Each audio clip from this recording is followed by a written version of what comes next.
નહીતર હવે તો લોકો તૈયારી કરે જ છે. કાળી ચૌદસ આવી, સ્મશાનમાં જઈશું, વિધિ કરીશું. શું કરીશું? સ્મશાનમાં જઈશું, કાળી ચૌદસે વિધિ કરીશું, મશાણી મેળડીને જમાડીશું. જમાડજો, ખબર પડે પછી ઘરે આવશે તમને જમાડવા. તમે એક વખત એને મસાણી મેળડીને જમાડી ના આવો, પછી તમારી કુળદેવી તમને બરાબર ધોકા લઈને જમાડશે. તમને ખબર હોય કે અમારી પેઢીમાં મસાણી મેળડી પૂજાય છે, તો તમારા પૂર્વજો, તમારા વડીલો જે નિવેદ આલતા હોય એને આલજો, આલજો, આલજો ને આલજો. જે આપતા હોય, તમારા પૂર્વજો જે કરતા હોય, તમે બંધ ના કરતા, તમે દુખી થશો. તમે દુખી થશો. તમારા પૂર્વજો ઘરે કદાચ મસાણી મેળડીનું નિવેદ કરતા હોય તો સ્મશાનમાં જવાની જરૂર નથી.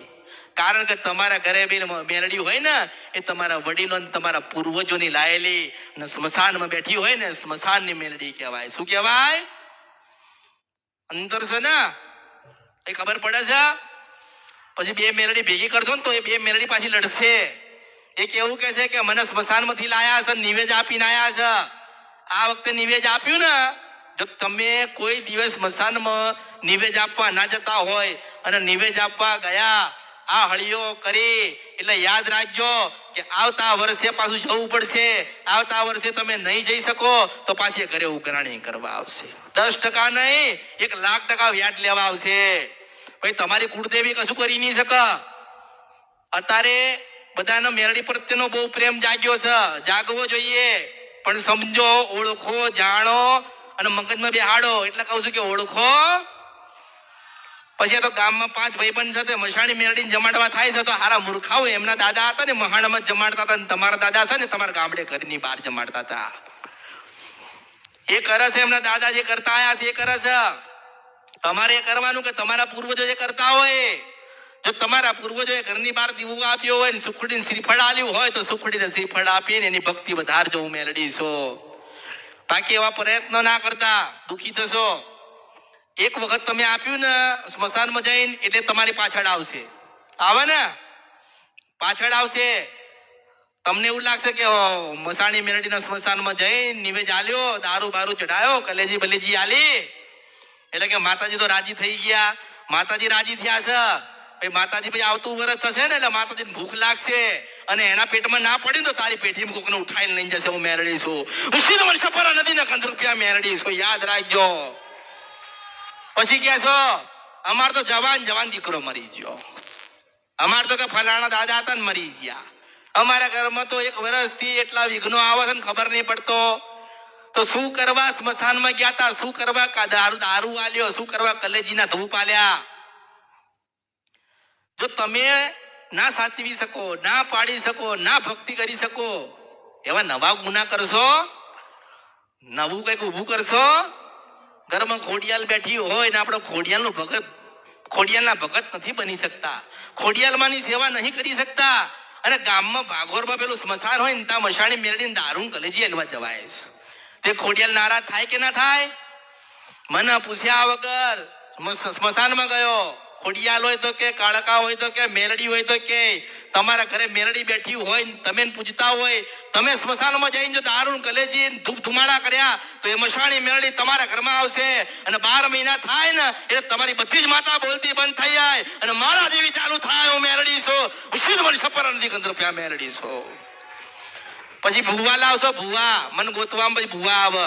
શું આવે?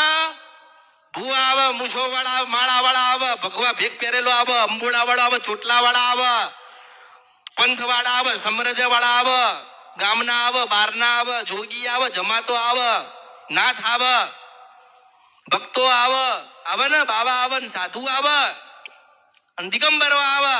પણ મેરડી પકડાતી એટલે કહું હું અમારી ઈચ્છાની રાજા છું. મારી ઈચ્છા થાય તો હાલો, મારી ઈચ્છા થાય તો નથી હાલતી.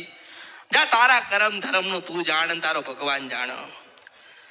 એટલે બધી માતાઓ ભેગી ના કરતા, કોઈ ચાળો કરતા નહીં. જે લઈને બેઠ્યા છો એને જ બેહી રહેજો. તમારી ખોડિયાલ જ મસાણી મેલડી છે, સમજી લેજો. તમારી ચાઉંડ જ મસાણી મેલડી છે. આ 4 ભાઈબંધ ભેગા થાય ને એટલે વાતો થાય. થાય કે ના થાય? ગામના ભાગોળમાં બેઠ્યા હોય ને પાકડે એટલે 4 ભાઈબંધ વાત કરે. પેલા કાળી ચૌદસ આવે છે, હેડો ને જવું નહીં. પેલા ત્રણ હોય એ કે જૈન શું કરશો? એટલે કે જૈન માતા મેલડીને લાવીએ હેડો ને પછી ભૂવાપણી કરીશું. તો શું કરીશું? તો કે હેડો જઈએ કે દારૂ કલેજી લઈ લઈશું, માતાજીને આલીશું, રાજી કરીશું. હવે કોઈ ન ખબર હોય જ નહીં ઘરમાં. તો આ 4 જણા પહોંચી જાય અને ત્યાં દીવો કર મશાણી મેરડીનો, ધૂપ આલ, ધુમાડા કર, લીંબુ મેલ, શ્રીફળ વધેર, એ દારૂ ભગપ ગપાય ને આલ, પછી કલેજી હોય એ અંદર આલ, અને પછી મેરડીને કહે કે માં અમે તારા ભક્તો છીએ ને તમે આ તમારા બાળકોની જોડે રહેજો. માતાજી અમે ગમે તે હોય તમે અમારી સાથે રહેજો. એટલે પાછા માળા લઈને વચન લે. શું લે?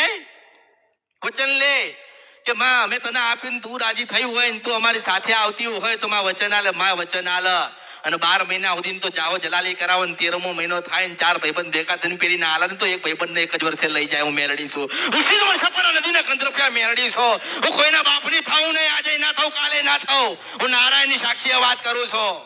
હું કોઈના બાપની થાઉં નહીં. મન ભૂખ લાગી મન ખવડાય, નથી આલ્યું તો પાછી લઈ જાઉં. શું કહે? નથી આપ્યું તો પાછી લઈ જાઉં. એટલે દુનિયામાં બધાને ચાડો કરવો. તમારે જે માતાની ચાડી કરવી હોય ને તમારે કરી દેવાની. જે માતાનું ખાવું હોય ખાઈ જવાનો. પણ કોઈ દાડો મશાણી મેરડીનો ચાડો કરવો, મશાણી મેરડીના સોગન ખાવા, મશાણી મેરડીના 5 રૂપિયા લેવા, એ 5 રૂપિયા છે ને 5 પેઢી સુધી નડા. હું મેરડી છું. એટલે કોઈ નવા જૂના પ્રયત્નો કરશો નહીં, કોઈના કહેવા પર કરતા નહીં. આપણી ચાવણી બેઠી છે તો એની ભક્તિ કરો ને એના ભજન કરો. અરે આપણે શું કરવા વિચારીએ કે મશાણી મેલડી જબરી છે, આપણા ઘરે ખોડિયાલ બેઠી ને એ જબરી છે, આપણા ઘરે મોમાએ બેઠી હોય જબરી છે, કાળકા બેઠી એ જબરી છે, બ્રહ્માણી બેઠી હોય એ જબરી છે. ઓળખો તો ઓળખાય એમ કહું છો. અને તમારા પૂર્વજો ભલે લાયા મેલડી ને અને ભલે ભક્તિ કરો ને ભક્તિ કરશે તો એક મર્યાદા રાખજો કે ઘરે જમાડા છો તો ઘરે જમાડજો. સ્મશાનમાં જઈને ચાળા કરતા નહીં. તો ચાળો કર્યો અને ગુનામાં આયા, ભૂલમાં આયા ને એ માતા ઘરે આવી ને એટલે સમજી લેજો દુનિયામાં કોઈ ભૂવો તમને બચાવવા નહીં આવે. કોઈ આવશે? કારણ કે મેલામાંથી મેલી, ચોખ્ખામાંથી ચોખ્ખી. ખ્યાલ પડે છે ને? આખું સ્મશાન લઈને બેઠી હોય એ માતા કેવી હશે? વિચાર આવે છે? થોડો વિચાર કર્યો? થોડો વિચાર કર્યો? જે સ્મશાનમાં વાસ કરે છે એ માતા કેવી હશે? જીવન અને મૃત્યુ આલનારી કોઈ દાતા હોય ને તો એનું નામ મશાણી મેલડી છે. જીવન અને મૃત્યુનો દાતાર હોય તો સિંધવન સપરા નદીને ગંધરપિયા મેલડી છો. એટલે યાદ રાખજો, મગજમાં ઉતારજો, કાનથી ધ્યાનથી સાંભળજો કે તમારા ઘરે તમારા પૂર્વજો જે મેલડી બેહાડી છે ને એના પ્રેમ કરજો. તમારા ઘરે તમારી પૂર્વજો જે મેલડી બેહાડી છે ને એનું ભજન કરજો, ભક્તિ કરજો. અરે કઈક આલવી છો તો તમારી માન તમે આપીને રાજી કરજો. એ તમારી, તમે એના છો. આ તો ગુનો થાય નહીં, ભૂલ થાય નહીં. આજે બધાના ઘરે મેલડી બોલવા માંડી, મશાણી મેલડી બોલો. ખબર છે ને?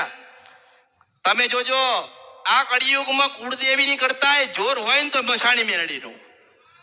કેમ છે કે તમારા દાદાઓએ તમારી ખોડિયાલ, કાળકા, જોગણી કે કોઈને પૂછ્યું નહીં ને સ્મશાનમાંથી આવી માતાઓ લાયા ઘરે. હવે આવી મેલડી આવે ઘરે અને તમે વિચાર કરો કે બોલન બને એ મેલડી કેવી હશે આ કળિયુગમાં? બોલન બની જાય એનું નામ મેલડી આ કળિયુગમાં. હવે એ માતાને તમે ઘરે લાયા ને તમે એને પૂજી ના શક્યા, તમે એને દીવો ના આપી શક્યા, તમારી માતા લાચાર થાય. તમારી માં લાચાર થાય ને? તમે માથા પસાડો ને માથા તમારી કુળદેવી આગળ, માં બોલ, માં બોલ, માં બોલ. શું દુઃખ આવ્યું છે માં? શું ખોટું થઈ ગયું માં? અમે શું પાપ કર્યા, શું અપરાધ કર્યા કે આટલા દુઃખી થઈ ગયા? ખાવા માટે નથી, રહેવા માટે નથી, થઈ ન થઈ ગયા માં, બધા મરી ગયા. પણ તું બોલ. તમારી માં ને પેલી મશાણી મેરડી નહીં બોલવા દે, નહીં બોલવા દે, નહીં બોલવા દે, નહીં બોલવા દે, નહીં જ બોલવા દે. એવું કે છે મશાણી મેરડી તમારી કુળદેવી ને કે જ્યાં સુધી મને શ્રીફળ ના આલન તાવ દિન તારા મોઢામાંથી રામ ના નીકળો મેરડી છો. ભજન કરવું, ભક્તિ કરવી ને તો તમારી ઘરે તમારા દાદાની મશાણી મેરડી બેઠી હોય ને એની ભક્તિ કરજો. અને યાદ રાખજો કે તમારા જે દાદાનું નામ હોય દાદાનું નામ પહેલા લેજો ને પછી મેરડીનું નામ યાદ લેજો. કેમ કે દાદા લાયા મેરડી, કે કરશન દાદો હતો ને મેરડી લાયો તો આપણે શું કરાય? એ કરશન દાદાની મેલડી તમે રાજી રહેજો તો તમારી મેલડીને ખબર પડે કે મને લાવરાનું નામ આજે અમર થયું છે, હું મેલડી છું. મારી ભક્તિ કરવા વાળાનું નામ લેવાયો તો પાછી પેલી દીવામાં હુતી હોય ને તો જાગીને તમારા 1 ને 1000 કામ કરી આલો, હું મેલડી છું. ઓળખાણ પડતી. આ તો લોકોએ કહી દીધું કે નિવેદ કરો, નિવેદ કરો, નિવેદ કરો, નિવેદ કરો. કેટલા કરશો? કેટલા સમય કરશો? તમારા દીકરા કરશે? કેટલા વર્ષ જીવાના છો? 20 વર્ષ, 25 વર્ષ, 50 વર્ષ? આ લાયેલી માતા તમારા દીકરાને દુઃખી કરશે. મારા શબ્દોને યાદ રાખજો. જ્યારે તમે દુઃખી થાવ ને ત્યારે યાદ રાખજો કે તમે જે પાપ કર્યા, તમે જે નવું કર્યું ને એમાં તમારી વસ્તી દુઃખી થયું. મેલડી છું. એટલે મારે જેને જે કહેવાનું છે બધું જ કીધું ને. આપણે શું કરીએ છીએ? આપણી માન નથી પૂછતા. આપણે તો જઈને નિવેદ આલી દીધો, કલેજાના ધૂપ આલી દીધા, મરઘો આપી દીધો, કુકડો આપી દીધો, બકરો આપી દીધો, દારૂ આપી દીધો અને દારૂ પી ગયા.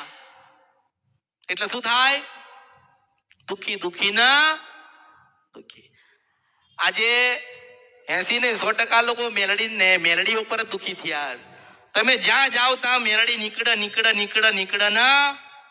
તમારી પેઢીમાં કાંઈક ને કાંઈક ખૂણે ખાસ કે મેલડી નીકળે. કેમ નીકળે? કે આ ગુનો ને ભૂલ વર્ષો પહેલા તમારા વડીલો કરીને ગયા. કોણ કરીને ગયો? તમારા વડીલો કરીને ગયા. હવે વડીલો કતાર્યા છો તો આપણે શું કરીશું? આપણે તો મેલડીને અપનાવી પડશે ને. અપનાવી પડે કે ના પડે? દાદો મરી જાય 10 વીઘા જમીન હોય તો આપણે દાન કરવાના છીએ. આપણે જમીન આપણા નામ પર કરવાના છીએ. હા, મારા દાદા થતા હતા. હમણાં 10 વીઘા જમીન નીકળે ને કોકની તો લેવા જાય કે ના જાય? જાય ને. કોઈ કે ફલાણા તમારા દાદા હતા ને તો એની 10 વીઘા જમીન પેલા રોડ ઉપર નીકળી છે. તો કે હે, તો બહુ ભાવ છે કે, તો નામે કરાવવા જાય. અને પછી અહીં બેહા ને કોક મેલડી કાઢું ને તો એવું કે હે મારા દાદો મેલડી લાવ્યો લો. સાલા નુગરા પેલી જમીન નીકળી તો દોડીને લેવા ગયો. મેલડી નીકળી તો પૂજાય નહીં. મેલડી છો ઓળખો. 10 વીઘા જમીન વાલી લાગે છે, મેલડી વાલી ના લાગી. અને જેને મેલડીની ભક્તિ કરીને મેલડી ના થઈ ગયા ને એના નામે તો 1000 વીઘા જમીન થાય છે. હું સીધો છપરા નથી 15 રૂપિયા મેલડી છો. એટલે હું દરેકના આશીર્વાદ આપું છું, દરેકને સમજણ આપું છું, જ્ઞાન આપું છું, સત્યનો માર્ગ બતાડું છું. જવું ના જવું, કરવું ન કરવું તમારા બધાનો વિષય રહ્યો. મેં જેટલું ભણાવવાનું તું ભણાવું છું, જેટલી ભણવાની કોશિશ કરજો. સ્ત્રી હોય, પુરુષ હોય, નાના હોય, મોટા હોય, દરેક મારી વાત ગ્રહણ કરજો. કે આપણી ખોડિયાના પૂછ્યા વગર નવા દીવા થાય? આપણી ચાઉંડને પૂછ્યા વગર સ્મશાનમાં જઈને વિધિ કરાય? ઓળખો.